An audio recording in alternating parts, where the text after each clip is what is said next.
Remind me, Carl, when did we work together? Like, how long ago did you leave 538? January or February 2017 was when I left. So I know I A remember we lifetime overlapped ago. quite a bit, but like particularly I recall the 2016 election. Wait, what was that? I think it was mostly a local, it was like Oh, city yeah, yeah, councils yeah. and Like it was like this municipal election, like nobody really paid attention. In fact, I don't even think 538 did a forecast of it. Because it was so like no one was paying attention. no, yeah, Nate was really more on the sports beat at that point. Yeah.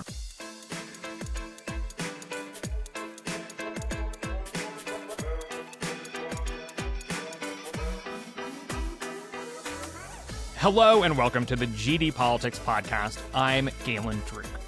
What do Americans think about the One Big Beautiful Bill Act?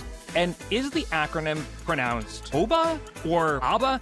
I think for our purposes, we're going to go with ABBA. So will this be a case of the winner takes it all, or will this be Republicans' Waterloo? I don't know how many of our listeners are ABBA fans, but that one was for you. Hey, at least I didn't make any Dancing Queen jokes. I think I'll probably save those for when Trump pardons George Santos. Anyway, that aside, the House narrowly passed the One Big Beautiful Bill Act just before Memorial Day.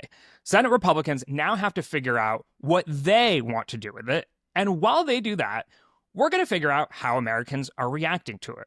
We'll also look at what Americans think of Trump's broader agenda, so much of which is being enacted through executive actions. We've got a lot of polling from our friends at YouGov to help us do that. And they've also got a new survey out testing Americans' self-regard. Do Americans think they're trustworthy, smart, good at driving, good at running? And how do the sexes view themselves differently? Here with me to get into it all is Carl Bialik, U.S. politics editor and VP of data science at YouGov. Welcome to the podcast, Carl. Thanks, Galen. Glad to be here. For what it's worth, I should say you are also a former 538 colleague from way back when. So I think this is probably your first time on the podcast since you left 538 so many, many years ago. I think that's right. I'm excited for this overdue reunion. Yeah, I know. Okay. Also here with us is Taylor Orth, Director of Survey Data Journalism at YouGov. It's great to have you as well. Very happy to be here. Okay, so before we get into any of this silly politics stuff, we have some serious business to discuss. YouGov recently had the courage to ask Americans about one of the most pressing issues facing the country, and that is banana etiquette, which is to say, which side of the peel do you open a banana from? And is it okay to pull one banana off from the bunch at a grocery store? And then, most importantly, what color should the peel be when you eat a banana? Overall, a majority of Americans responded with dignity. Open it from the stem side when it's yellow, and yes, you can break off a single banana from the bunch at the store. This is an area of American life with no discernible partisan differences, no gender differences, but there were some age differences. So 18 to 29-year-olds were the only age group that said it is unacceptable to break off a banana from the bunch at the grocery store. They were the most likely to say they open a banana from the opposite side from the stem, and they were the least likely to say they prefer yellow bananas. By only a couple points, but just slightly more preferred green bananas or even brown bananas. So here's my question. Maybe we can start with you, Carl. What the fuck? Well, this certainly isn't the only thing where we find pretty big age differences. I'm sure on this show and in our lives, we're often talking about the party differences. But when we get to something that is, at least at this point, still nonpartisan, like banana etiquette. At least at this point. I'm glad, at least at this point. But who knows? After this conversation, things could really go haywire. Exactly. As soon as there's the big, beautiful Banana Act that is supported by one party over the other, it'll change things. But yeah, there are enormous age differences in general in this country. I had very little preconceived notion of what the gap would be, but I'm not surprised that age is sort of the axis here on which people are dividing. Taylor, do you have any key insights into why Americans are divided by age over banana etiquette? Yeah, I honestly would have expected the opposite because you might think young people, if they're living alone, that they might be the ones who want to break off one banana. Whereas older people, you might expect to have more family around larger households and they might be more likely to want to buy a bunch. So I was a little surprised, I'll be honest, that it was the younger folks who were, less accepting of taking the single banana. That's a pretty rigorous analysis. I do have to ask you, I know that sometimes with these online opt-in polls, you can get weird things that happen, especially along sometimes age lines or race lines. Like the classic example is it was something like 25% of Hispanic men said that they were licensed to operate a nuclear submarine in an experiment that Pew Research did using these kinds of panels. Like, do you worry at all that this is misrepresenting the younger population, or do you feel confident that this is an actual age-based divide in America? We are always thinking about data quality. With these polls, we're applying the same like rigorous filtering of respondents based on number of signals. So we're as confident in this as we are in any of the results we release, which we're quite confident in. In this particular case, like I think for any poll, if you see that something is a very fringe position, then there's a risk that putting aside this question of like age or, certain groups of respondents, it's possible that the people who have selected this very rare response are not following quite as closely, not paying close attention, not taking it quite as seriously. But in this case, even though there was a clear position that was more popular for all of these important banana questions, there was on the other side like enough people, even in the older age groups, that I just think there actually is a solid group of Americans who, let's say, open bananas on the side that I never would have thought of. And in fact, when we put this out on social, I was expecting a lot of, how could anyone think of opening a banana on the side that doesn't have the stem? But it was actually the other group that was very vocal and was saying, can't believe that 72% of Americans are wrong about this. And this morning I was opening a banana for my 2-year-old daughter and tried the other side based on these poll results and the social media reactions, and it worked really well. And she helped. So anyway, I think in this case, I'm quite sure that there are a lot of Americans who open bananas that way and are never going back. Well put. And to be clear on the numbers here, it was 72% of Americans say they open it from the end with the stem, and 20% said they open it from the other end. I have a general question here because YouGov oftentimes poses questions like this that don't have anything to do with politics, but may get at some funny divide in American life or pithy divide in American life. Have you ever posed one of these questions and been like, oh, this result is actually profound? Like, I'm really glad we asked this question because I understood the public better because of it. I think it happens often. I mean, not to be self-promotional, not to toot your own horn. I think it's more just that I don't really know what to think people think about things at this point. I had much more confidence when I entered this job that I knew what people would think about things. And now if we're putting out questions, it's because we genuinely don't know. I mean, of course, there are the cases where we are trying to validate our own opinions about these hot button debates, but even then we're often surprised. But just to give an example, I was going to the dentist last week and I was brushing my teeth and I was thinking, isn't it kind of strange that I do that because the dentist is going to see what my teeth look like and clean them, and that's like why I'm there and that's what they're good at. So we asked, like how many do you typically do that? Would you typically do that before going to the dentist? And I thought it would be most people do it, but it'd be something like the banana result, maybe 72-20. And it was 95% say they do that. And there are very few things that 95% of Americans say they do. So to me, that was like a profound united front that Americans are putting on in terms of pre-dentist behavior. And it shook me. It really did. So anyway, I found that to be profound. Carl, shame is universal, right? Everyone will feel shameful of their stinky, stinky breath if they walk it into the dentist's office and expect them to take care of it. That feels intuitive to me, but I'm glad. You would have, before we run it, if we had said, Galen, what's the percent? You would have said around 95%.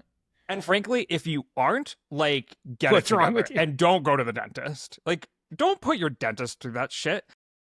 They're wearing masks and getting paid quite a lot for that. Taylor, Well, I was just thinking about relatedly, Carl. We asked a while back about whether or not people lie to their dentist about flossing their teeth. A lot of dentist-related etiquette we've done before, and found around 40% of people say that they at least sometimes lie to their dentist about how often they floss. Only 40. Okay, raise your hand. For the podcast listeners, they're not going to know the answer to this. This is only for people who are watching the video. Raise your hand if you were on this call and you have lied to the dentist about your flossing routine. All right, there's our result. If you want to know the result, go check out the video. I mean, one of the things about how we present poll results that we try to be careful about is to say 40% say they lie. So if we're asking about lying behavior, we might be missing some people who both aren't honest with the dentist and aren't going to be honest with pollsters, even if we never meet them or, get to shame them. But I also think, important. I'm glad that you flagged shame, Galen, because I think there's like a broader polling topic we need to dig into more about like shame as a consideration and motivation when it comes to dentists and doctors. I think some people will avoid visiting doctors at all because they're afraid of shame about their weight or about something else. And we've touched on this in various polls, but I think it is actually a pretty important topic, maybe stemming from a somewhat less weighty prompt that we started with here. Yeah, I will get back to me when you have those shame-based results. Come back on and we'll talk about them. But for now, let's talk about ABBA. Do you guys have a favorite song from their discography? No, have I encountered a non-ABBA crew? I mean, most of what's in my head is from the two movies. Also, my daughter loves the music. I don't know which would be the one song. So it's Taylor, probably do you have Dancing one? Queen. I don't. Probably Dancing Queen. Yeah, That would probably. be what I would say. All right, Yeah. we're saving that for our friend George. Okay, anyway, jokes aside, as the name suggests, there is a lot in the One Big Beautiful Bill Act. It extends the 2017 Tax Cuts and Jobs Act. It cuts taxes in some other business-friendly ways and on some types of incomes, including lifting taxes on tips up to a point. It eliminates several green energy tax initiatives. It introduces work requirements for Medicaid and supplemental nutrition programs, and boosts spending on border security and defense, as well as some other things. How much awareness about this bill is there amongst the public, Taylor? Well, there's a lot in the bill, so it is difficult to measure overall how much people know about the bill. I can point to one question we ask about whether or not it will increase or decrease the deficit. Current estimates, as far as I'm aware of, do show that the bill is expected to increase the deficit to some extent. And we find that 37% of Americans are aware or say that the new budget will increase the deficit, whereas around 1 in 5, 20% say it will decrease it, and around 16% say that it will stay about the same. And, with Democrats, most of them say that the budget will increase the deficit, whereas Republicans are pretty split on this question. 40% say it will decrease the deficit, and the rest are split between saying it will increase it or keep it about the same.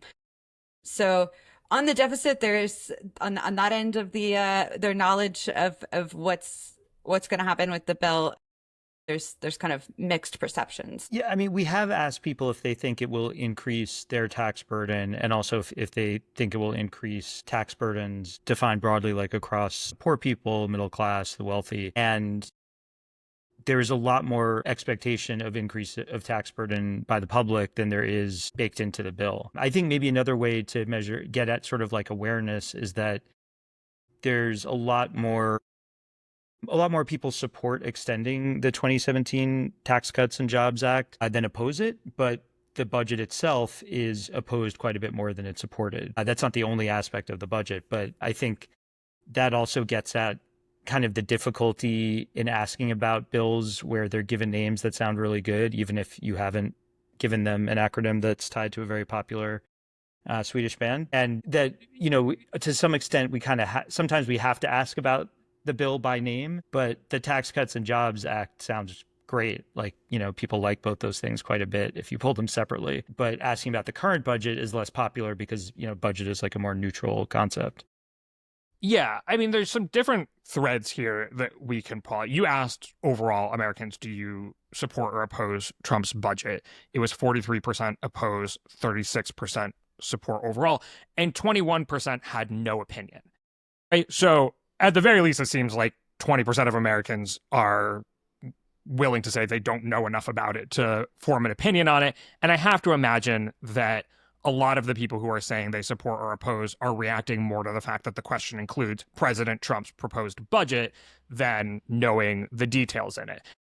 To your point, Carl, one of the most striking details I found was that 2-1, Americans believe that this will increase their tax burden. So it was like 40% of Americans say it will increase their tax burden, 20% say it will decrease their tax burden. No matter what you think about this bill in totality, like you maybe oppose it because you don't want sort of more business-friendly tax environment or to decrease taxes on the wealthy. Nonetheless, this is not going to increase Americans' taxes 2-1. So what is going on there? Like, how do we parse through what Americans actually believe or want when we see either things that are out of step with reality or things that are even contradictory? Like you mentioned, you know, there's a good deal of support for extending the 2017 Tax Cuts and Jobs Act, while quite a bit of, well, not quite a bit of opposition, but at least by 7 points opposition to this budget. Yeah, and we did ask it again in the following week's Economist YouGov poll, and it slipped a bit. So it is now, I think, 36% support, 47% opposed. There was a bit of a slippage, like not that big relative to the margin of error. But yeah, I mean, I think that there's probably a lot of colliding factors here. Some of it is just general lack of awareness of the bill, maybe a sort of generic association of the word budget with like, well, that means spending, and so that has to be paid for somehow.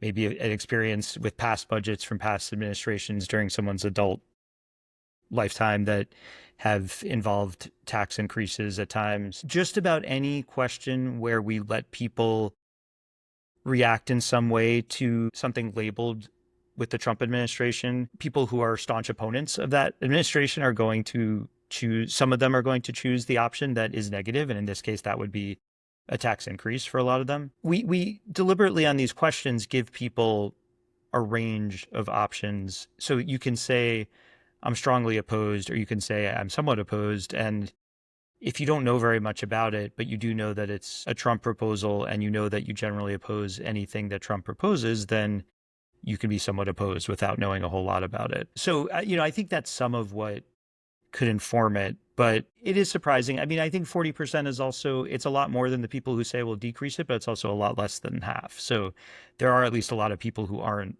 saying that they expect that to happen. The only other thing that comes to mind is, the best laid plans. Maybe some people think, well, this proposal says it's not going to increase taxes, but because of the nature of government spending and that it's expected to increase the deficit and so on, down the line, it's going to increase my taxes, even if it doesn't right away. So there may be some sort of like skepticism or cynicism baked in here as well. I'll add that people are most likely to expect for the bill to increase taxes on the middle class, and most Americans identify as middle class. So I think that, if you put those two facts together, it's not as surprising that people expect their tax burden will increase. Yeah, and you sort of broke it down and asked about support for cutting government spending on different social programs or even agencies, going sort of piece by piece. Taylor, what did you find there? Yeah, so overall, we found this repeatedly, that cuts to Medicare, Medicaid, Social Security are very unpopular. Americans generally want these programs to be given more funding rather than less funding. So on that front, any sort of attempts to cut those things are going to be unpopular. In terms of other government agencies and departments, we generally find that Americans also want more funding for things like the Department of Education, Health and Human Services, and generally want decreased funding for the IRS. Support for decreasing funding for DOJ is especially popular. We found repeatedly that is the agency Americans are most likely to want cuts to, which is not that surprising given that it's new and is itself implementing cuts. You did something interesting, Taylor, where you asked this without giving people information about how much money the government currently spends on these agencies or programs. Then you asked a different group of people. You said, okay, or maybe you asked the same group of people, you tell me, okay, this is how much we're already spending. Now, do you think we should increase or decrease funding? And how did that change Americans' reactions?